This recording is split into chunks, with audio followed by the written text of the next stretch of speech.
Greg, we were getting quite a few comments and questions about whether it would be better to just do more law enforcement as a means of preventing speeding in this area.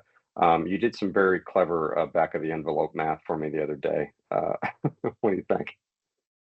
So I think what people tend to get a sticker shock of, oh, we're spending, $6 million on this project. Why don't we just do enforcement? Why don't we just have cops out there, which, to sort of be as generous as one can be with that proposal. Why wouldn't we just have them out there 24/7 stopping people, or their presence physically alerting people to it, right? Which of course their presence has to be recognized, right? But it would have to be nonstop. First, on the $6 million price tag, 3 million of that is coming from the federal government, right? 1 million of that is coming from the state. Another 2 million is through this referendum being bonded by the town of Windsor. The town of Windsor is, that includes contingencies and everything. So that's the outside price. That's like the highest price. And the town of Windsor staff is working on reducing that through Department of Transportation funds specifically for the roundabouts. So that the 2 million is as high as it'll be. It could be lower.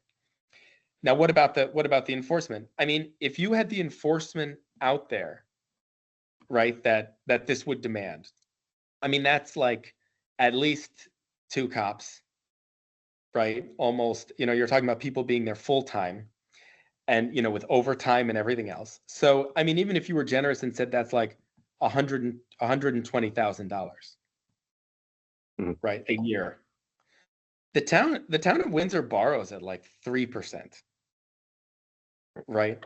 So if you were to capitalize that at 3%, that's actually the same as having a $4 million price tag for the town of Windsor. So the idea that enforcement is cheaper, it is not. It is, to the town of Windsor, it is far more expensive, first.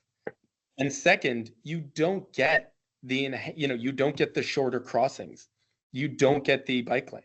You don't get the, increased parking on the west side of the street.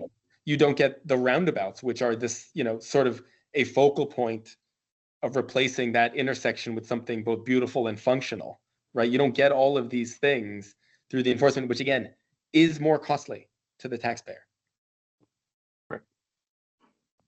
Right. And it's, I mean, worth flagging that law enforcement funds come directly out of the town's operating budget versus grant money, which is a one-time expenditure and then has that benefit over the course of, 50 to 70 years that this project is in place.